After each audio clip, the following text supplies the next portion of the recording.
Hello everyone. We are going to present radiation hardened semiconductor technologies for space applications under the guidance of Professor Tian-Li. Our technology uses gallium nitride and silicon carbide based semiconductor materials to develop high rad-hard semiconductor technologies for space applications. The gallium nitride and silicon carbide based materials have strong bonding and lattice constant, having displacement energy greater than 10 times than that of silicon. Therefore, gallium nitride and silicon carbide devices are promising for space applications than silicon-based devices.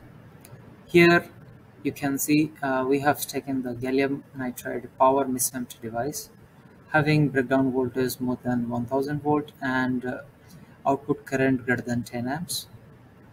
The pristine characteristics of IDVD, you can see the drain current at 5 volt VD is near about 20 amps under room temperature, and at high temperature near about 10 ampere. The devices went under gamma ray irradiations of 50 kilogray, and the after irradiation characteristic shows that the breakdown voltage is more or less more than 1000 volts, and there is not much difference in the breakdown voltage. The output characteristic shows the devices having less impacted with respect to drain current, and the transfer characteristic shows less than 10% change in the threshold voltage. Looking at the third picture, the dynamic R-on reliability, which is remain under 20%. So from this result, we can conclude that the gallium nitride or mismatch shows better rad-hard conditions under high temperature as well as room temperature. In these days, the wireless power transfer has gained a lot of attraction. In this work, this is the first time in the world to demonstrate a wireless power transfer circuit based on the pristine and irradiated gain power device. The irradiation condition means the GaN device was exposed under the gamma ray irradiation with a 100 kilogray dose.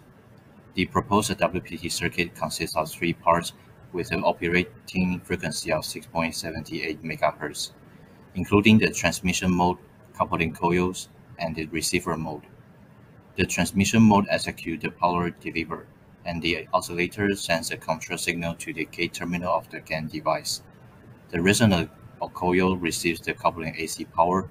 Afterwards, the diode and the parallel capacitor rectifies the waveform to the DC power. From the results shown on the right side, the power efficiency is similar with when the output load varied from the 20 to 120 ohm, and the output power of the irradiated GaN power device shows a slight increase due to the increased drain current. As a result, the wireless power transfer circuit based on the irradiated GaN power device shows the robustness while using in the space applications. To realize a silicon carbide DMOSFET with high radiation hardness, we employed a novel JTE termination named CDJTE, whose dose tolerance for 90% of ideal breakdown voltage is superior to other JTE structures, and its sensitivity to surface charges is also improved. From measurement on PN diodes fabricated on 30 micrometer epi layer, the effectiveness of CDJTE is experimentally verified with a breakdown voltage of 4.8 kV. From figures on the right-hand side, we can see that when the gamma ray irradiation of the fabricated devices reaches 700 K at room temperature, the on-state current of silicon carbide DMOSFET is only reduced by less than 15%, while the breakdown voltage is still above 3.5 kV. On the contrary, commercial silicon IGBTs that have a similar voltage rating are not able to survive at this dose.